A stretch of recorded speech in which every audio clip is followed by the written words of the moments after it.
It's Sunday, the 3rd of June, 2018, and this is your EV News Daily.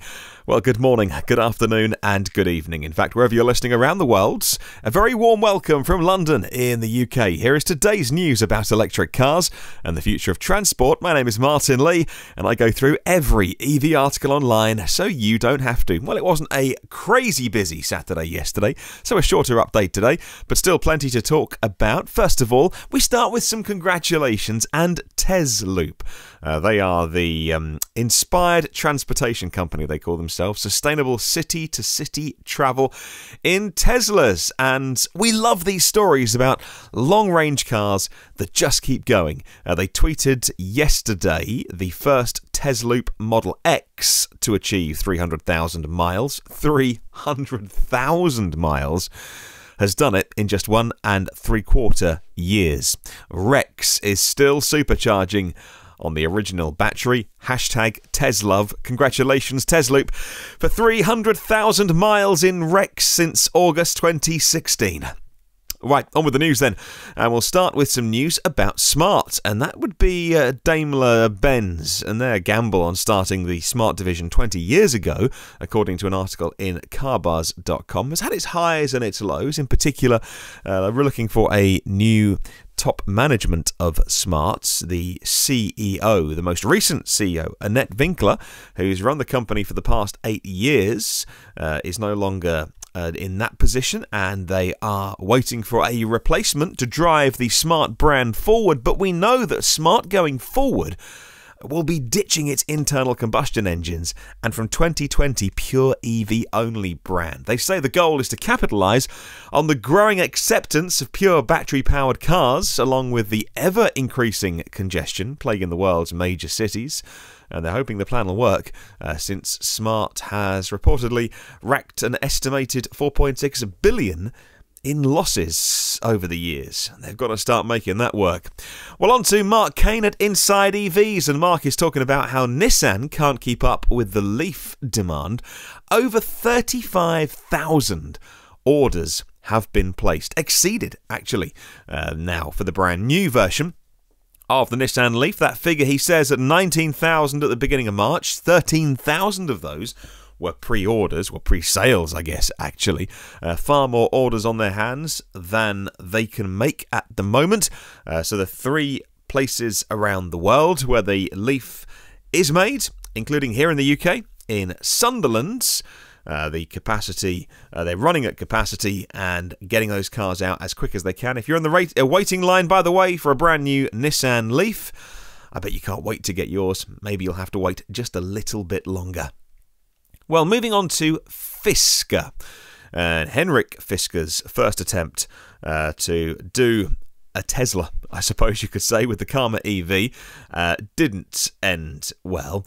It ended in filing for bankruptcy. Now, Fisker is back and fighting with the e-Motion. It's an all-electric sedan that has a longer range and insanely fast recharging times compared to all the other EVs on the market. The breakthrough is the solid-state battery technology that they need to back up the bold claims. They are still slated to enter in 2020, but the news yesterday was about a delay because they're waiting for improved battery technology. At some point, you've just got to start making cars. If you keep waiting, well, that's the hydrogen story, really, just continually waiting for something.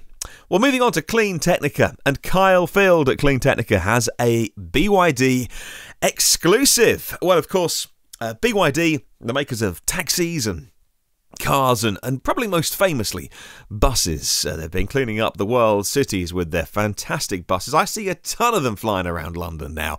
There's a great exclusive article on Clean Technica. Of course, we'll link through to it. On the show notes, they talk about how they are production ready to make everything from refuse trucks to buses and every other kind of commercial vehicle. BYD have got their sights set very high. They have a wide range of offerings, from things from refuse trucks to refrigeration lorries, and still new product development is in the works for these global markets they've got their eye on.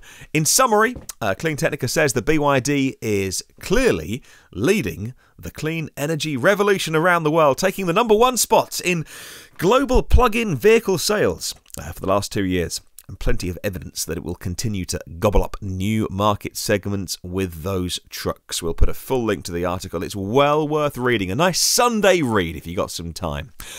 Well, moving on, and according to the ZapMap blog on the ZapMap website, energy firm ENGIE has launched a new product here in the UK, and I think you're going to see these products, if you haven't already got them where you're listening to the podcast, you're going to get something similar soon, aimed at EV drivers. It's a home energy electric tariff that is 100% renewable energy, and there's a degree of bundling in an amount of energy. Now, the way this works is it's like a mileage allowance, and it takes the form of an introductory credit to your first bill, your home energy bill. It can be taken by itself or with the offer reduced EV charging unit.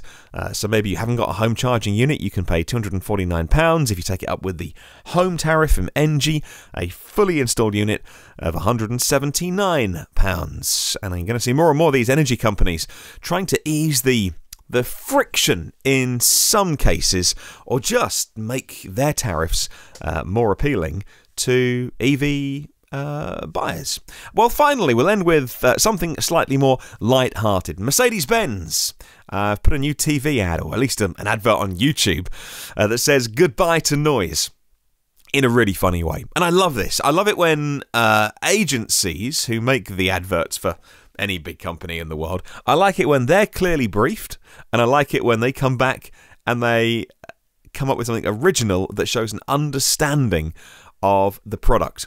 And one of the most famous examples of the opposite of that is Toyota's massively criticised ad campaign last year in 2017, when they were trying to sell the benefits of their hybrid cars, but rather than sell the benefits of their soft hybrids, they ran attack ads on full hybrids, and saying that they had pictures in their adverts of charging stations covered in cobwebs, and they had big posters saying we have EVs that you don't have to plug in because plugging in is bad, which just immediately really upset the EV community. I saw so many blogs and forums just tearing into Toyota, who make great cars, by the way, but just had a really stinky ad campaign, because to build yourself up, you haven't got to knock other people down.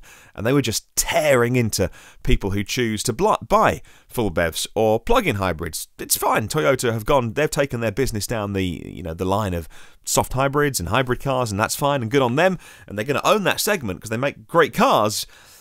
But that was an example of when an ad campaign from a creative agency just didn't understand the EV community. Well, this one from Mercedes, I'm delighted to say I think it does, but what do you think?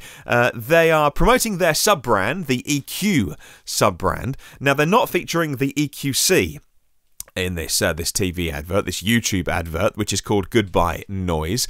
It shows a concept EQ car, the one that you might have seen at over the years, kind of motor shows and things like that. So it's the concept car which they've got running on a deserted road, and it's a funny ad. It has the driver in the car, but it has somebody in the back of the car, and because the car makes no noise, the passenger in the back is making the car noises for it. Look, I'll just play it to you to explain it.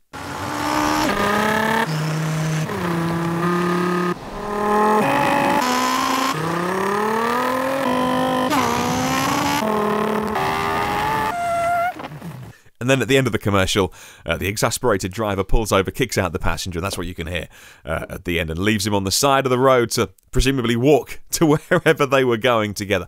I think it's really funny, and I think it does latch on to one of the great things about EVs, which is that lovely way to travel in silence. And they've just got it. They've just totally got it with tongue-in-cheek, and it's funny, and it's humorous, and it doesn't take itself too seriously. I've put a link, obviously, in the show notes, so you can watch that, and I'll put it on to Twitter as well. There's not much to see in terms of looking at Mercedes' future cars, because, like I said, they've used the concept car, but It's cute. I like it. Right. Thank you so much for listening today. I'd love to spread the word about electric cars. If you fancy sharing the podcast, I'd really appreciate it.